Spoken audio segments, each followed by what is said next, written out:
Update. My 57 female daughter, 30 female, is getting married for the third time. I do not want to pay for her wedding and feel like a bad parent. Original story. I should start by saying that my daughter is an only child. She has always been our princess, so to speak, and she's received everything material that a girl could ask for. Before you criticize my husband, her father, and I for spoiling her, we do realize that we shouldn't have given her everything from a young age, but we didn't know any better back then. And we had the money and were quite well off, so we figured why not support our only child. My husband owns his own business and I am a school teacher. Together we make decent money that I'm looking to retire in the near future. When we first started out, I stayed at home and my husband worked an office job, and so my daughter has been pampered with all of my attention and her father's support. She's now going to be married for the third time in her short life. Her only job is occasionally supplying teaching in the same school board I work at, so she doesn't have much of a big career yet, but I do hope she will find work. I'll spare you the long of it. She married her high school boyfriend at 22 years old, and they divorced less than 2 years later in a bitter fight. The wedding was lavish, as it was her first, and we truly believed that they would make it work. I guess my husband and I also saw through rose-colored glasses since we were married very young as well, and are approaching our 35th anniversary. My husband and I pitched in around $25,000 for the wedding ceremony and reception, and perhaps another $3,000 for their honeymoon to Europe. The second time she was proposed to by another man she was dating. He was a hard-working blue-collar man, but his family didn't have much money. Again, she asked if we could help out with her wedding, that it was true love this time around. We met the man that he was a stand-up, wholesome person, and so a year after that, my daughter, then 27, was married to this second husband. We paid for most of the wedding cost at the honeymoon to the tune of $43,000. Her then husband's mother was a nurse, and his father was a deadbeat. They didn't provide much when it came to the wedding itself, and I admit, husband and I did harbor ill will towards the fact that her husband's father's name was clearly printed on the reception and invitations as a generously contributing member of the wedding party. But that's another story. They divorced because of money issues less than 3 years later.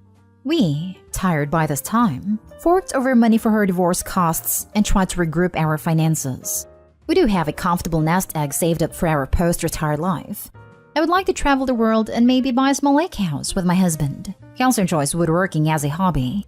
But now my daughter, who has begun dating another man, it has exotically showed us that she's engaged once again.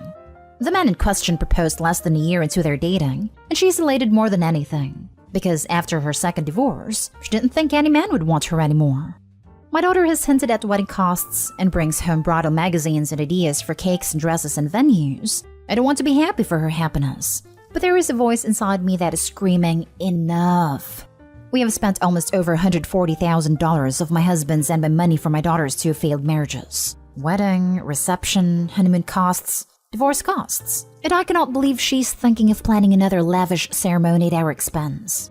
I've tried suggesting maybe this time she should opt for a small backyard ceremony this time, but she turns it around on us and says that we don't believe in her happiness, and that we are being cheap.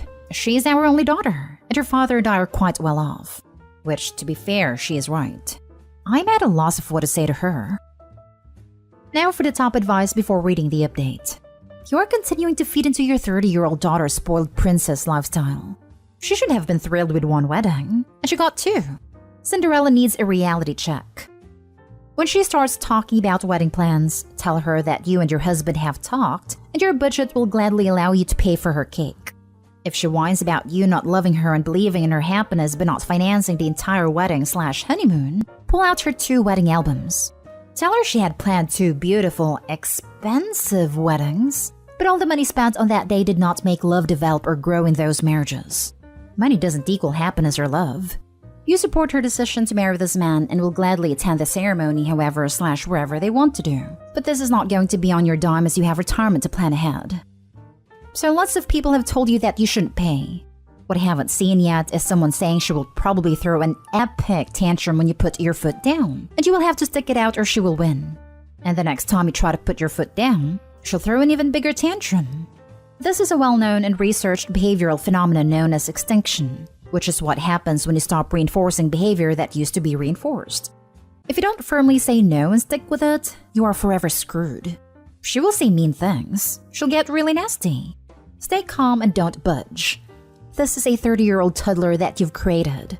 All the times you didn't say, no, we're going to bite you in the butt here. And I'm saying be ready. Do not let her manipulate you on this one. It's totally in your power not to write that check.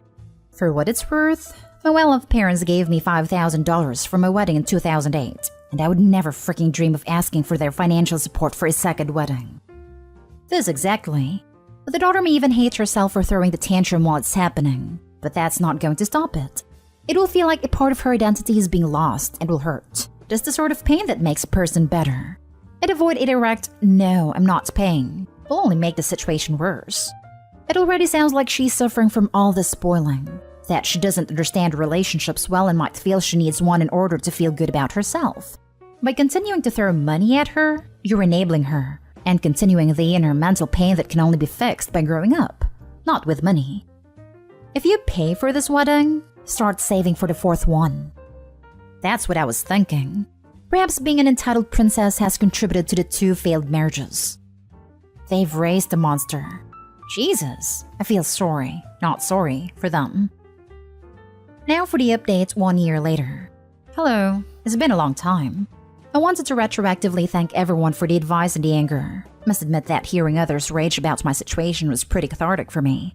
I wasn't going to log back in to post an update. I couldn't even recall the password for this throwaway account, but so many of you gave me excellent advice that I feel I must give an update, sad as it is. Long story short, my daughter is getting her 3rd divorce.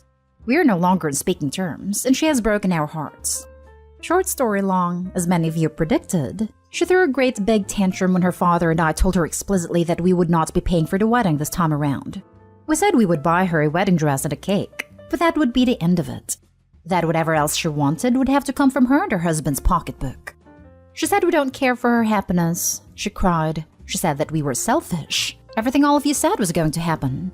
All these things hurt so much to hear because they aren't true. We do care very much for her, but enough was simply enough. She went so far as to chuck her wedding planner binder to the backyard pool, which was grotesque to watch. We asked to meet the fiancé in question over dinner, and what a gem he was. Tattoos all over his knuckles and his neck. Showed up to meet us in sweatpants and an ill-fitting hoodie. Didn't even shake our hand or introduce himself properly. Looked like a trailer trash. When we asked what his occupation was, he said he was a sound technician, which made me feel embarrassed for being so prejudiced. But after a quick conversation at the dinner table, where he behaved in the most disgusting manner, it turns out that he is a freelance DJ.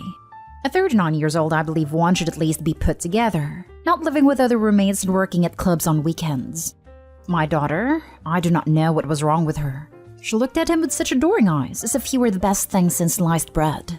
We doubted that he could provide for himself, let alone a family. I don't know if this was a sign, but a side of this man-boy solidified our decision to not finance a drop of our daughter's 3rd wedding. We still agreed to pay for the cake and the dress, but no more. We even had doubts that maybe this thug was only planning to marry our daughter for the money. We assumed it was true, when we found out she had been paying for a few months' worth of his rent that he could not afford to pay out of her own pocket. Like I said, I don't know what was wrong with her. We gave her a budget of $13,000 for a beautiful dress, and maybe another $2,000 for the cake.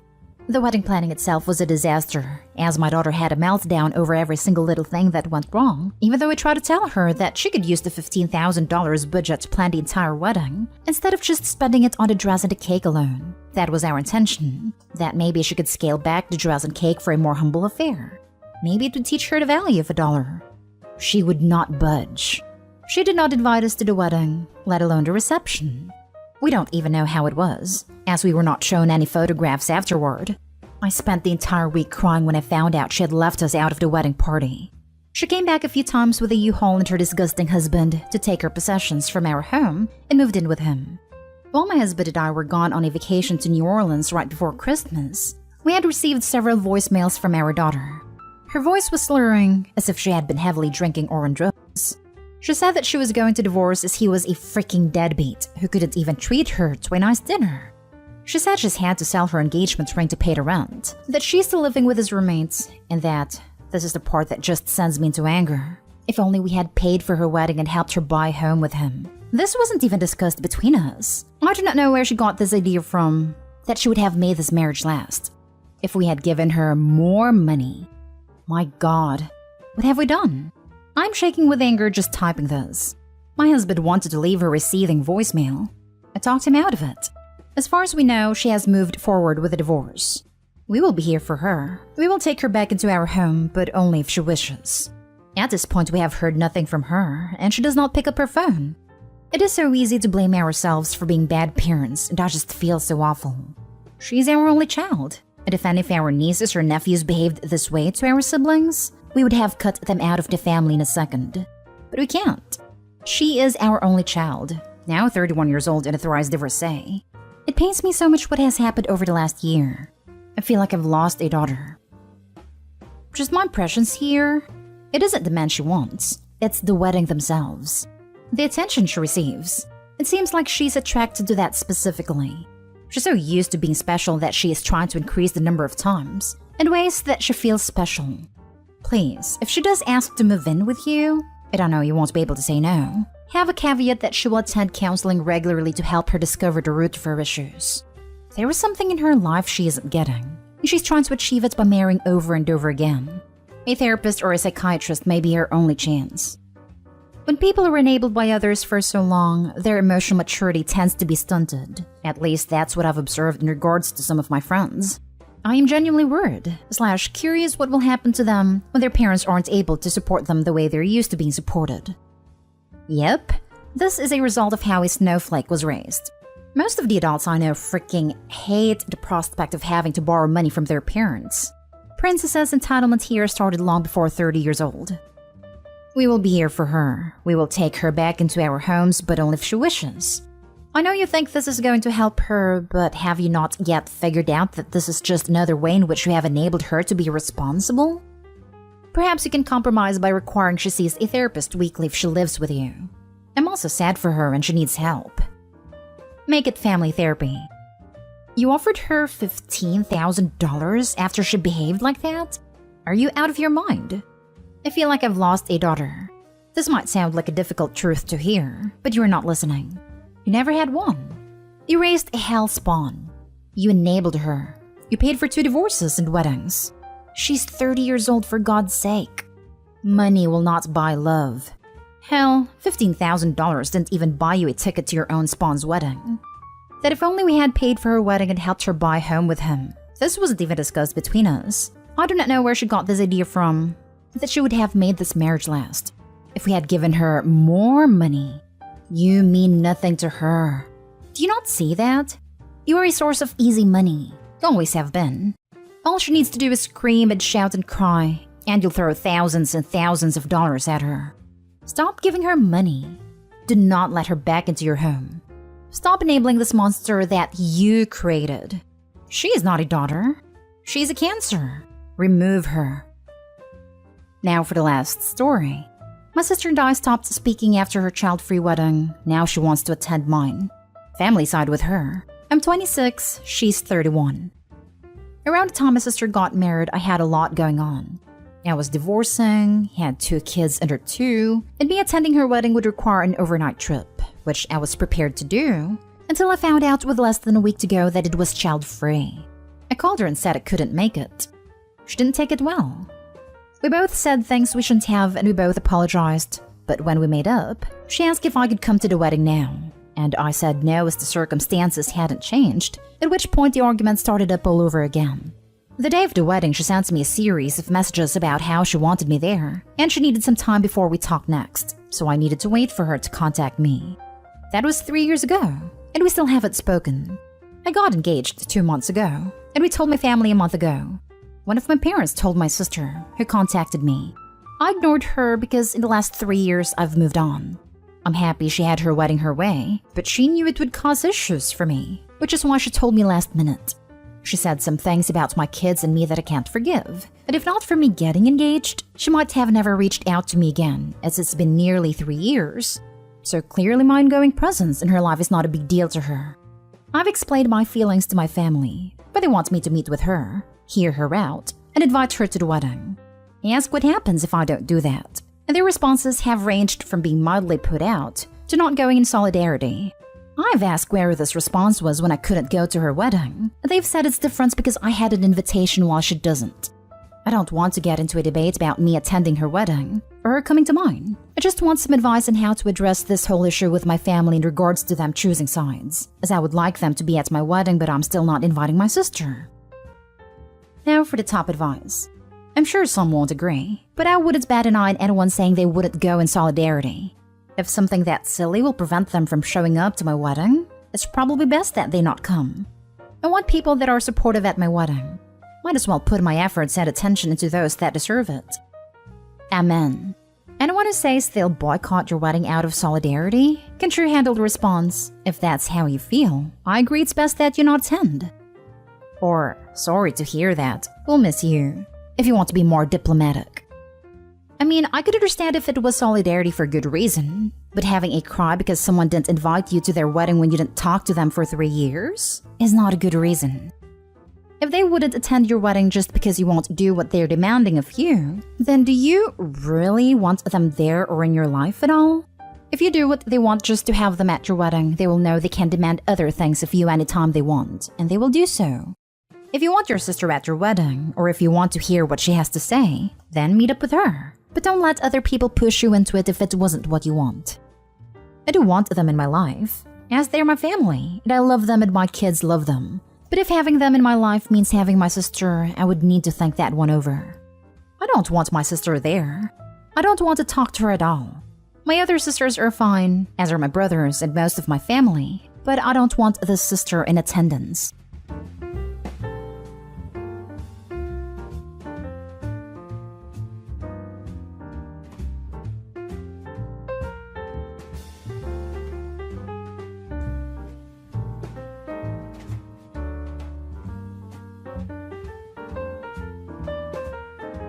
My partner left me, so I told everyone he doesn't have cancer. Plus update. Original post. My partner told me when we first got together that he has cancer, and if his operation doesn't go well, it could be terminal. He said his treatments have also made him infertile, so imagine our shock and joy when we found out I was expecting at the start of 2024. We now have a beautiful 5-month-old daughter who is perfectly healthy and thriving, and he is in remission. My pregnancy was difficult and lonely because of all the intense treatments he went through while waiting for his operation. I did a lot on my own, knowing he desperately needed this to have the best chance possible of shrinking his tumor before having it removed so we can have a long, happy life together as a family. He is currently living with his mom while he is in recovery, so that it takes the pressure off me caring for both him and our baby until he is well enough to move into our new home with us. He still comes to our house, and we go to his mom's all the time so our baby isn't missing him. On Wednesdays, he has his daddy-daughter days where it is just the two of them to make sure they are bonding well, and he has the practice until he is well enough to care for her at home full-time and give me a little break too. Last week, we had an attempted break-in at the house. I asked him to come over and stay here while I'm waiting for the locks to be changed because I'm scared, but he wouldn't. I was talking to his mom too, who slipped up telling me he wasn't home. Long story short, this is Reddit. I'm sure you can see where this is going. We argued for over 24 hours before my suspicions became too much, and I went to Facebook.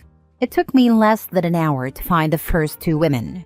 During my pregnancy, I was suspicious of a lot of things and put it all down to my hormones, as he would continuously tell me that I am paranoid and hurting him when I ask. One thing my paranoia just wouldn't let up about was his cancer and his treatments. I asked his mom about it, who told me he doesn't have cancer, but he is having treatments. He has an autoimmune disease for which he receives transfusions. Very serious but nowhere near terminal, and no operations required. She also informed me he was in rehab, not the hospital. He was addicted to cocaine and was trying to recover for me and our baby. I never mentioned to him that I knew. I assumed it was the embarrassment of wanting to get clean without me knowing, so he could be a good partner and dad. I was so proud of him for getting that help that I never spoke about it. With his autoimmune disease, his mom explained how brutal it has been for him and that he did have chemo a few years back. So maybe that's why he's confused. Pregnancy brain is a real thing. Or maybe I'm just too blindly in love because I accepted this and never questioned it again. After discovering the first two women, I sent my partner a message telling him to let his girlfriend know I'm asking after her and not to bother coming home anymore. I've had the locks changed from the break-in, so he can't get in. He panicked and started begging me to answer the phone and let him come see me so he could explain everything. I started to see everything through clear eyes for the first time and realized how long he had been gaslighting me for and told him no. Realizing he couldn't get through to me and now aware I was trying to contact his girlfriend, he panicked and went to her instead. During that time, I found a photo she had shared of the two of them and shared it to my profile with the caption, "Can someone please ask this woman to contact me?" She instantly blocked me, but her sister got in touch with me instead. Apparently, the family has never trusted him and knew something was wrong. This affair is serious enough to have met the family. She says he has told her not to speak to me, as I'm a deranged stalker he slept with once years ago and have been hunting him down trying to convince people my baby is his. I sent her a photo of the birth certificate and us in the hospital together to show her sister before he can lie to her anymore. During this, I am also messaging another woman who is furious at what he has done and is helping me with all the information she is aware of. She tells me he broke her heart by cheating on her, without even knowing he was cheating on me too. So far, I have the current timeline. Chemo in March, a 19-year-old. Rehab in April to July, a woman of an appropriate age this time, but also cheating on her. August to now, his 20-year-old girlfriend. I then find out his emergency cancer medication that he had to leave for in the middle of labor was actually the fact my two failed epidurals, screaming in agony, begging the doctors to help because I thought I was dying while the emergency team rushed in to place extra monitors on our baby in distress was actually just a huge turn-on for him. So he needed to go sleep with a 20-year-old before making it back, just in time to kiss me before I went into emergency surgery. This was Sunday. It is now Saturday the following week. I made a post on Facebook calling out my partner for his actions, with photographs, medical notes, and evidence, and asking people to leave me alone on Tuesday after 48 hours of no sleep, multiple calls to the crisis team, and a barrage of harassment from his friends and family who want to sue me for character defamation. If this was a regular affair, I'd lick my wounds and move on. But I have now learned I have been leaving my daughter alone with a drug addict who is claiming he doesn't know me or his daughter to others, but demanding custody rights to me. Tens of women have now come forward who have also dated him during our relationship with no idea of me or each other. This is obviously really upsetting, but what upsets me the most is that I begin to notice a very worrying pattern. He has told every single one of these women that he has cancer and can't get them pregnant. I mentioned that my labor and delivery were difficult. I was induced due to an infection. My GP informed me that I had an STI. Although I understood, took the treatment, and was induced, my pregnancy brain never accepted it as an STI until I revisited my hospital discharge notes this week, where it was clearly stated, sensitive, partner STI. He has been telling women that he has cancer and can't get them pregnant, so they don't need protection. This led to an STI that almost killed me and his daughter during labor. He wasn't even there with us because he was with a young woman who also believes he has cancer. I decided to inform everyone that he does not have cancer by sharing a screenshot of his mom's messages. I reached out to all the women he has been with to ensure they take pregnancy and STI tests, as well as to his friends, whom he has been deceiving for years about his condition, and also to social services and the police for sexual endangerment. My daughter and I now have safeguarding measures in place from a local organization for women leaving abusive relationships. I feel very safe revealing the truth about him and ensuring all his partners are safe and informed, given that he failed to uphold his legal obligation of declaring an STI. I guess his postpartum girlfriend will do it for him. I have also been contacted by many of his old friends, ex-band members, and ex-partners who have all provided testimonies for the police and as backup in case his mother tries to sue me. This man has been lying and manipulating women for over 9 years. So far, everyone is now aware of his lies, and I am waiting for my in-person meeting with the police. I can't imagine any updates from here, as it will likely be a legal battle that probably can't be shared. But if anything else of interest arises, I will make sure to write about it. Oh, also, my partner is a primary school teacher. Now for the top advice before reading the updates. The plot twist at the end. Holy moly. I know, right? A teacher? Jesus, where are his morals? Also, nobody reported him? It's come to light this week that his ex-partners have been reporting him for years to no avail. His mother is on the school board, and her best friend is his head teacher. I'm hoping with the added element of social services this time, and an investigation into child endangerment for our daughter, they can't sweep it under the carpet any longer. Make it public. Make sure parents know and that the head of the school board has been protecting him. Sadly, I think parents are aware and not receiving help from the school in this situation. One woman he dated during the summer, and she realized who he was when she went to drop her child off at school in September. She's been updating me to let me know that he wasn't seen in school for multiple days. After my health visitors and social worker began the reports on Monday, but he was back in half a day Friday. He's a serial adulterer. He spreads STIs. He lies about having cancer. He's a primary school teacher and he's in a band? Was in a band. I've just found out this week that he wasn't kicked out in 2019 for having cancer like he'd told me, but kicked out in 2018 when his abusive behavior towards women was exposed and they cut all ties with him, except one band member who didn't believe it and never mentioned anything about it to me or gave me the heads up. Now for the update.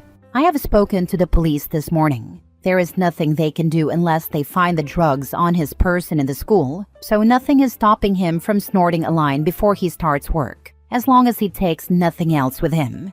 They've implied the loophole is that they catch him behind the wheel, and if someone reported him driving on drugs, they could catch him that way.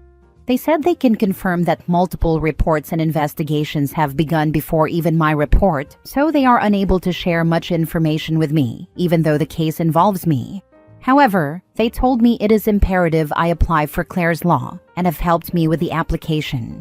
It can take up to 10 days for my in-person meeting to provide my documents, and then it can take several weeks for the information to be shared with me. Knowing what I do already, I feel sick that they have told me how important it is for me to make this application. I can't believe in a few weeks he's going to disgust me even further when I receive his police records. My only silver lining is that once I have the police reports on top of my medical reports, he doesn't stand a chance in family court. And my girl and I will be free to restart our lives together. Also, another little note, I've been looking for family court advice in a mom's support group and have been informed that, luckily, she's only 5 months old, and any name changes can be made before 6 months with only one parent's consent, and the witnesses don't need to be his choice. So I will be removing his surname and his grand's name from her middle name for her to take my surname and not have any more ties to his family.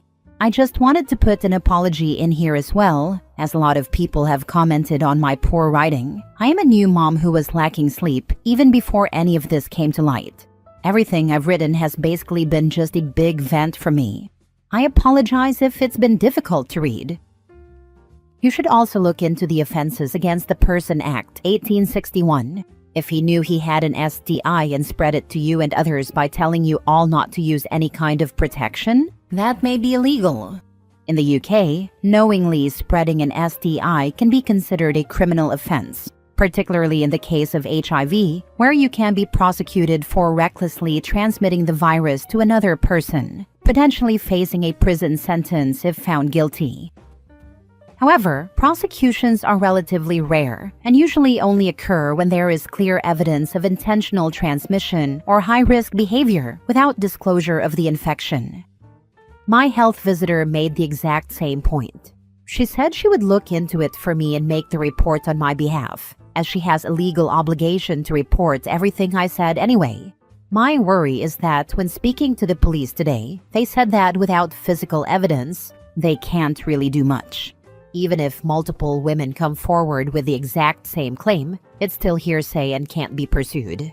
I've checked all my past messages and can't find anything in writing from him that can be used. Last story. Update. My boyfriend 24 male threatened to break up over Miss Dior and now won't talk to me 22 female because I laughed. Original post. My boyfriend and I have been together for almost 2 years now. Aside from some small bumps in the road, we have been in a very good place throughout the whole relationship. However, last night, things escalated over, in my opinion, something super dumb. But he thinks differently, and now he has stopped talking to me. It started when we were in bed. He was gaming, and I was on my laptop looking to order a new perfume. Since I stopped my job to focus on studying, I don't have as much income, so I decided not to get the expensive perfume I usually go for, Miss Dior.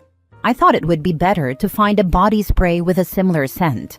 As he was looking over my shoulder, he asked me what I was doing, so I explained. He then reacted by saying that I wore Miss Dior in the early period of our relationship and that it is my smell, adding that it was one of the things that attracted him to me. I must admit this annoyed me a bit because I'd rather get that perfume too, but it's just not responsible to do so right now. He started rambling about how I care more about saving money than I care about him. I said that's not true, but he kept insisting that his hypersensitivity issues couldn't deal with adjusting to a new scent. I told him I'd find a scent similar to my old one, but he wasn't content. At this point, he said he'd have to break up with me if I chose another scent. I found this hilarious and thought he surely must be joking, so I laughed, which made him go silent. I let him be because I was really annoyed, and we went to sleep. Now he left early in the morning and hasn't responded to my texts or calls. I have no idea what to do, and I'm starting to doubt how I handled the situation. Any advice?